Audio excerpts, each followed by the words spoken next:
Hi friends, అందరికీ నమస్కారం అండి. Please subscribe my channel. శరీరం నిండా చైతన్యం పరుచుకొని ఉంటుంది. మనసు చైతన్యాంశమే. కానీ దేహం నుంచి విడిపోయిన మనసు తెగిన గాలిపటం లాంటిది. దానిపైన అగమ్య గోచరం. మనసు లేని మనిషి యంత్రంతో సమానం. మనిషి ఆలోచనలతో ఉన్నప్పుడు మనసు బయటపడుతుంది. గమనింపుతో ఎరుకుతో ఉన్నప్పుడు మనిషి లోపల ఉంటుంది.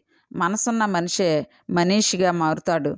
అందువల్ల మనసు మనిషి దగ్గరే ఉండాలి. అతడికి సేవలు అందించాలి. అందువల్లే కఠోపనిషత్తు శరీరం రథం లాంటిది, మనసు ఆ రథాన్ని నడిపే సాధనం అని చెబుతుంది. మనసు ప్రమేయం లేకున్నా శరీరం తన విధులు చక్కగా నిర్వర్తిస్తుంది. లయ తప్పకుండా గుండె కొట్టుకుంటుంది. ఊపిరితిత్తులు శ్వాసక్రియలు జరుపుతాయి. మూత్రపిండాలు వాటి పని అవి చేస్తాయి. ఇలాగా శారీరక క్రియలన్నింటికీ చైతన్యం పునాదిగా పనిచేస్తుంది. ఆ రెండింటికి మనసు తోడైతే ఆ మూడు ఒక్కటవుతాయి. అప్పుడే త్రికరణ శుద్ధి నెలకొంటుంది.